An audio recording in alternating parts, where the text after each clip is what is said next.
Hello everyone, good morning dear student. आज हम लोग राम लक्ष्मण परशुराम संवाद इस पाठ के आगे का भाग पढ़ेंगे। कौशिक सुनहु मंद यह बालक, यहाँ से लेकर कथहि प्रताप यहाँ तक इस वीडियो में होगा। कौशिक सुनहु मंद यह बालक, कुटिल काल बस निज कुल घालक। भानु वंश राकेश कलंकु, निपट निरंकुश अबुध असंकु। काल कवल होई छन माही, कहो पुकारी खोरी मोहि माही। मोहि नाही तुम हटकट कहूँ, जो चहूँ उबारा। कही प्रताप बल रोसु हमारा। लखन कहो मुनि सुजसु तुम्हारा, तुम ही अछत को बरनय पारा। अपने मुँह तुम आपन करनी, बार अनेक भांति बहुबरनी। नहीं संतोष तपुनि कछु कहूँ, जन ऋषि रोकी दुसह दुख सहूँ। वीर व्रति तुम क्षीर अछोभा, गारी देत न पामुँ शोभा। सूर समर करनी करही, न जनाम कहीं न जनामहि आप। विद्यमान रन पाई रूप, कायर कथहि प्रताप। अब इसमें लक्ष्मण से बहुत ही कुपित हो जाते हैं, लक्ष्मण के ऊपर बहुत ही क्रोधित हो जाते हैं परशुराम। विश्वामित्र को उलाहना देते हुए कहते हैं, क्योंकि विश्वामित्र लक्ष्मण के गुरु हैं, इसलिए उनको उलाहना देते हुए कह रहे हैं। कौशिक सुनहु मंद यहु बालक, कह रहे हैं हे विश्वामित्र सुनो, यह बालक बहुत मंद बुद्धि का है। कुटिल काल बस निज कुल घालक, कह रहे हैं यह एक तो मंद बुद्धि का है और दूसरे ये काल के वशीभूत है और अपने ही कुल का घातक बना हुआ है। भानु वंश राकेश कलंकु, निपट निरंकुश अबुध असंकु। कह रहे हैं यह सूर्य वंश में चंद्रमा के कलंक के समान है। यह सूर्य वंश में चंद्रमा के कलंक के समान है। यह बहुत ही निरंकुश अबोध और निडर है।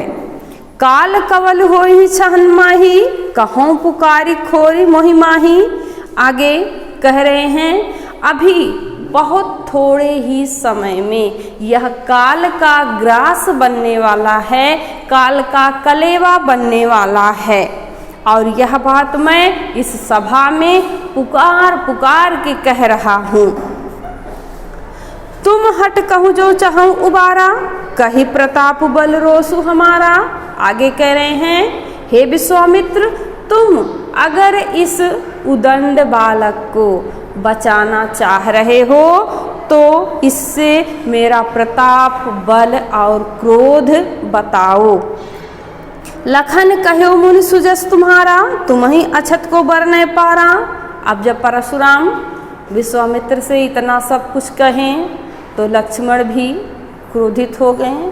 फिर से व्यंगात्मक लहजे में बोल रहे हैं, लखन कहो मुनि सुजसु तुम्हारा। अब लक्ष्मण कह रहे हैं हे मुनि श्रेष्ठ, आपका सुयस, तुम्हें अछत को बरने पारा। आपका सुयस आपके अलावा और कौन बखान सकता है, अर्थात कोई नहीं। अपने मुँह तुम आपन करनी, बार अनेक भात बहु करनी। अब कह रहे हैं आप अपने ही मुँह से अपनी प्रशंसा बहुत बार कर चुके हैं। नहीं संतोष तपुनि कछु कहूँ, जन ऋषि रोकी दुसह दुख सहूँ। आगे कह रहे हैं इतनी बार प्रशंसा करने के बाद भी यदि आपको संतुष्टि नहीं है, आप संतुष्ट नहीं हैं, तो एक बार फिर से अपने मुँह से प्रशंसा कर लीजिए और अपने क्रोध को अपने अंदर रोककर यह दुस्सह दुख मत सहिए। वीर व्रति तुम क्षीर अछोभा, गारी देत न पाओ शोभा। आगे फिर कटाक्ष कर रहे हैं हे मुनि श्रेष्ठ, आप तो वीर व्रति हैं, धैर्यवान हैं, क्षोभ रहित हैं। आपको ये गाली देना शोभा नहीं दे रहा है। सूर समर करनी करहीं, कहीं न जना वहीं आप। आगे कह रहे हैं सूरवीर युद्ध के मैदान में अपना काम करते हैं, लड़ाई करते हैं। वो अपने मुंह से डींग नहीं हाँकते, कहकर अपनी वीरता नहीं दिखाते बताते। विद्यमान रन पाई रिपु, कायर कथहि प्रताप। आगे कह रहे हैं युद्ध भूमि में अपने शत्रु को सामने पाकर कायर ही प्रशंसा करता है और सूरवीर युद्ध करता है। अब इसमें विशेष क्या है जानेंगे। शिल्प सौंदर्य में भाषा अवधी भाषा का प्रयोग है, छंद चौपाई है, सबको पता है। अगला है व्यंग्यात्मक शैली की प्रधानता है, नोक झोंक हो रही है, कटाक्ष पे कटाक्ष, तो व्यंग्यात्मक शैली की प्रधानता है। भानुवंश राकेश कलंकु, इसमें रूपक अलंकार है। सूर समर करनी करहीं, इसमें अनुप्रास अलंकार है क्योंकि सासा वर्ण की आवृत्ति हुई है। अब इससे संभावित प्रश्न है, पहला है लक्ष्मण की शिकायत कौशिक से करने का क्या कारण था। परशुराम लक्ष्मण की शिकायत कौशिक से किए, इसका क्या कारण था। उसका कारण यह था कि कौशिक मीन्स विश्वामित्र लक्ष्मण के गुरु हैं, वो अगर आदेश देंगे तो लक्ष्मण शांत हो जाएंगे, गुरु का आदेश जरूर मानेंगे। इसी वजह से, इसी कारण से परशुराम ने लक्ष्मण की शिकायत विश्वामित्र से की। अगला है परशुराम ने लक्ष्मण के कौन कौन से दोष बताए हैं। यह अबुध है, निरंकुश है, निडर है और बहुत ही उदंड है। यह सूर्यवंश में कलंक के समान है और अपने ही कुल का घातक है। अगला है लक्ष्मण ने परशुराम की वीरता पर क्या व्यंग किया।